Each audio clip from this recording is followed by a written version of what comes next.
This is Dolynny TV. Welcome into another car edition. It's been a few weeks, it feels like, since I last talked to you live from the car. Of course, it's been a few weeks since life was normal. For those of you following along on the channel, you'd feel like things have been rather consistent this month and then all of a sudden fell off the deep end here this week. But the Oilers, well, they've been rather consistent this month, I'll tell you that much. And of course, as well, maybe a little bit of a deep end game against the Minnesota Wild yesterday afternoon, and trying to avoid that here today against the Vegas Golden Knights. So for the Oilers, a big result ends up being a big time situation in the standings in the Pacific Division. Of course, the Oilers get 2 points and everything gets right interesting right quick. So looking forward to that for the Oilers here tonight. Oh, bless me. Sorry. That's been the story of the day all day so far. Oh, there we go. Okay. But what we know this evening for the Oilers is Connor Ingram is going to start and get that out of the way finally for the first time this season. I know a lot of people wanted to see Connor Ingram after game one for the Oilers when Stuart Skinner destroyed. I know it wasn't quite necessarily that same timeline, but you get what I mean. Destroyed the game against Calgary with that bad play. But honestly, Connor Ingram, again, I'd temper expectations. If you think Calvin Pickard's been doing bad, I would tell you Connor Ingram's probably not going to fare much better, given the fact that, again, the Oilers, if they don't clean up the garbage time goals, it's going to suffer his numbers anyhow. But I think for Connor Ingram, just, like I'm saying, with Calvin Pickard, everybody's expectations are always sky high that he's the solution over Skinner. Now that's not the case anymore, I get it, but Calvin Pickard, a career backup, and right now Connor Ingram's coming in for his first NHL start in almost a year at this point, something like 10 months. So temper the expectations. If the Oilers at least keep it competitive tonight with Ingram and net, that's a victory, at least from the Connor Ingram front.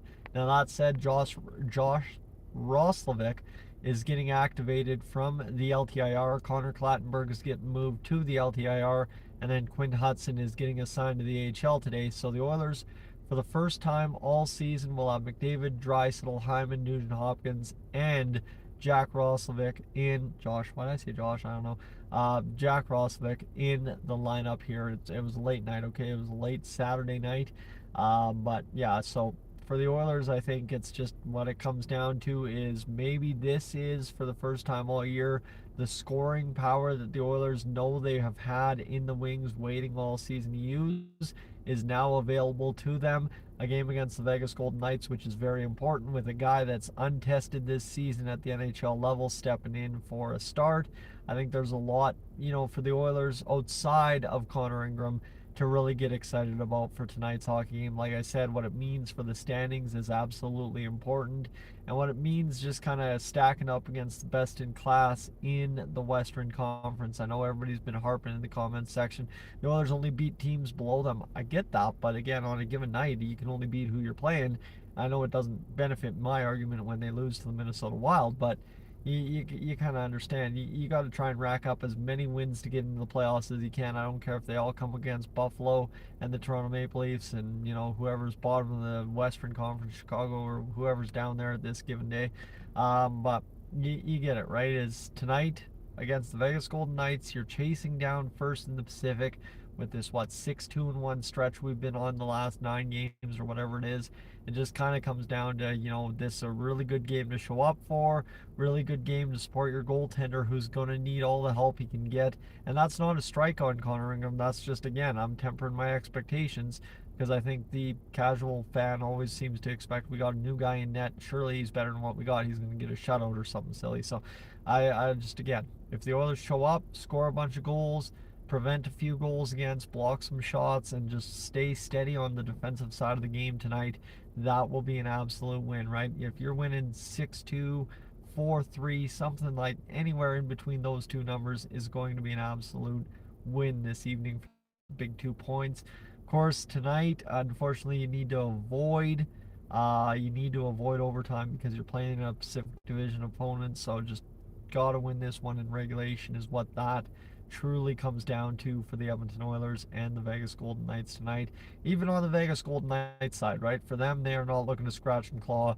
2 points no matter what. They're looking to scratch and claw 2 points in regulation out of this one. And I think I think on another level too is you get Jack Roslovic back, who's going to be a very important piece to this game, right? Roslovic coming back from injury, a guy who was absolutely dynamite while he was playing for the Oilers this season. I think with the top six humming the way it is, the Oilers' options just opened up mightily. And I think you're going to see maybe, I don't know what the lines are looking like, haven't had enough time to do that research here today.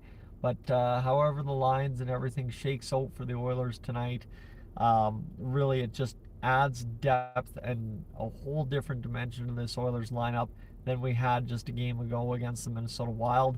Why would I say that? Well, you think about Matt Savoy, you think about Jack Roslovic, you think about Vasily Podkolzin, guys that three of them could be likely on that third line for the Oilers, like one of the three anyway. That just changes the whole perspective of how terrible the Oilers' bottom six has been just over the past few weeks. So if we can suddenly start building that up, right? Connor Clattenburg's on LTIR, but he'll be back hopefully soonish, sometime around Christmas time. Continues to be the timeline, same as Kasperi Kapanen. And your Jake Wallmans and your Noah Phillips and everybody are just kind of progressing along out of the public eye again. I was kind of actually shocked. I was under the impression Jack Roslovic was Christmas time, and now we're going to get him about 5 days. Well, I don't know, I guess it is technically Christmas time, but we're going to get him earlier than Christmas, whereas I thought Christmas time meant after the Christmas holidays. So that's fine and dandy by me. We'll take Jack Roslovic all we can get. And I think for the Oilers as well, the respectable thing is, of course, Piffany, what I'd be saying. And I think, like I said, the score, you want to win big. You want to win a decisive game in regulation. That is the case here for the Oilers. Connor Ingram, like I said, go out there and support him. Make sure, you shelter him from anything too crazy tonight. Block a ton of shots. Get the job done against a team that's at the top of the division standings.